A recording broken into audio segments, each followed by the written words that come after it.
महाभारत में सबसे शक्तिशाली महिला कौन थी? महाभारत में सैकड़ों पात्रों, स्थानों, घटनाओं तथा विचित्रताओं एवं विडंबनाओं का वर्णन है। इस ग्रंथ में तत्कालीन भारत का समग्र इतिहास वर्णित है। यह ग्रंथ अपने आदर्श स्त्री पुरुषों के चरित्रों से हमारे देश के जनजीवन को यह प्रभावित करता रहा है। आओ जानते हैं महाभारत की उन महिलाओं के बारे में जो थी सबसे शक्तिशाली, लेकिन उनमें भी एक महिला थी सबसे शक्तिशाली, सत्यवती। गंगा के बाद राजा शांतनु की दूसरी पत्नी सत्यवती थी। सत्यवती के शरीर से मछली की ही गंध आती रहती थी। कहते हैं कि सत्यवती ही एक प्रमुख कारण थी जिसके चलते हस्तिनापुर की गद्दी से कुरुवंश नष्ट हो गया। सत्यवती को पराशर मुनि से कुंवारी बने रहने का वरदान मिला था।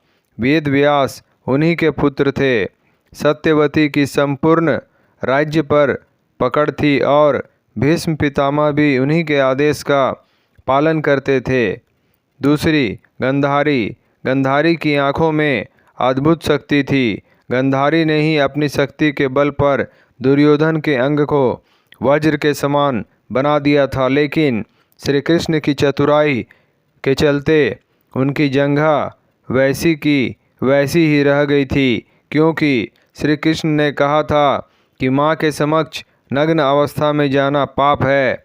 गंधारी मानती थी कि श्री कृष्ण के कारण ही महाभारत का युद्ध हुआ और उन्हीं के कारण मेरे सारे पुत्र मारे गए।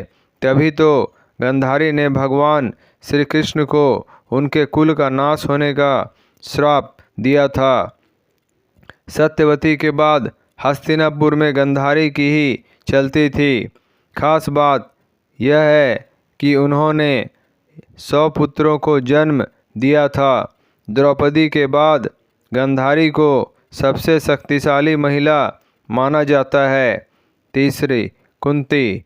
कुंती को यह वरदान था कि वह किसी भी देवता को बुलाकर उनके साथ नियोग कर सकती थी।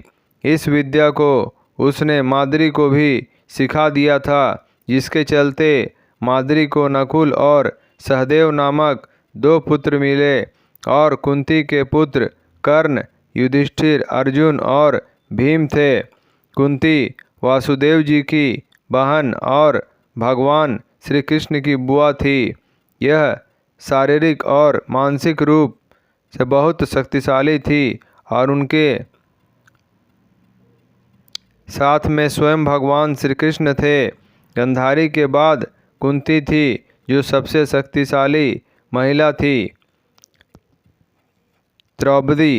कहते हैं कि द्रौपदी का जन्म यज्ञ से हुआ था, इसलिए उसे याज्ञनी कहा जाता था। द्रौपदी को पंचकन्याओं में शामिल किया गया है। पुराणानुसार 5 स्त्रियां विवाहित होने पर भी कन्याओं के समान ही पवित्र मानी गई हैं।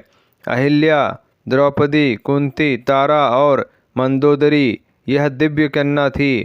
पांडवों से विवाह होने के बाद यह हस्तिनापुर की राजनीति के केंद्र में आकर शक्तिशाली महिला बन बैठी थी। श्री कृष्ण की भक्ति के चलते यह और भी ज़्यादा ताकतवर हो गई थी। सभी महिलाओं में द्रौपदी को सबसे शक्तिशाली माना जाता है, क्योंकि वह हर समय हस्तिनापुर की राजनीति में सीधे सीधे शामिल थी और उन्हीं के कारण यह महाभारत का युद्ध हुआ था। भानुमति।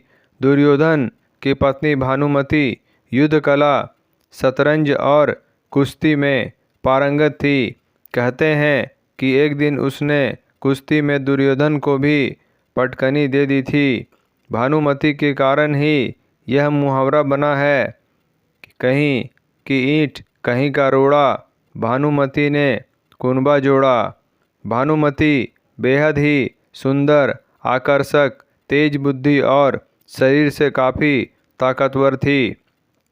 गंधारी ने सती पर्व में बताया है कि भानुमति दुर्योधन से खेल खेल में ही कुश्ती करती थी, जिसमें दुर्योधन उससे कई बार हार भी जाता था। जिस तरह हस्तिनापुर की राजनीति में द्रौपदी का दखल था, उसी तरह भानुमति का भी दखल था। हिडिंबा, राक्षस जाति की हिडिंबा को पांडुपुत्र भीम से प्रेम हो गया था।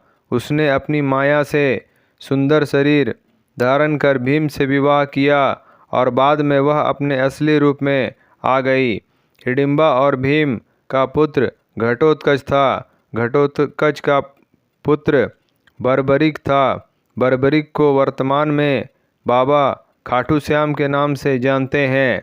द्रौपदी के शाप के कारण ही महाभारत के युद्ध में घटोत्कच कर्ण के हाथों मारा गया था।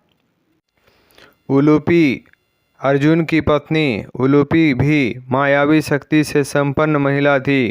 कहते हैं कि उलूपी जल परी थी। उन्हीं ने अर्जुन को जल में हानि रहित रहने का वरदान दिया था। इसके अलावा उसी ने चित्रांगदा और अर्जुन के पुत्र बभ्रुवाहन को युद्ध की शिक्षा दी थी।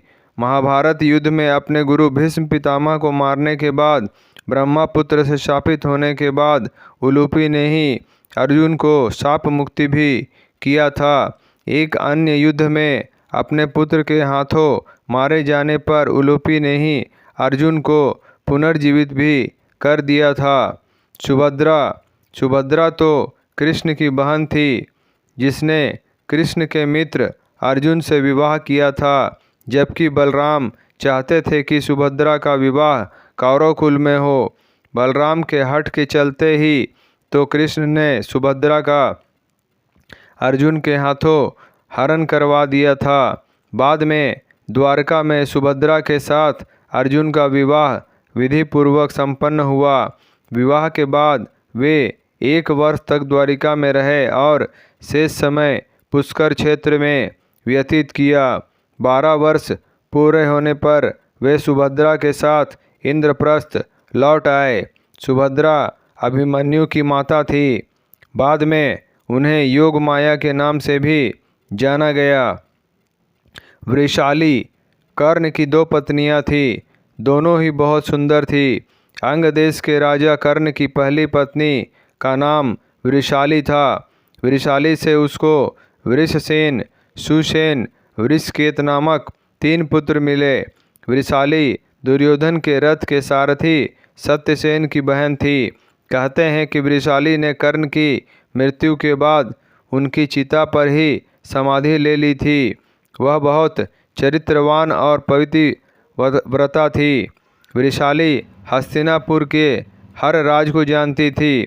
वृषाली के बारे में मान्यता है कि उसने द्रौपदी को सलाह दी थी कि तुम महल छोड़कर अपने पिता या भाई के यहाँ चली जाओ, लेकिन द्रौपदी ने उसकी सलाह नहीं मानी। कुछ दिन बाद ही द्रौपदी का चिरहरण हो गया।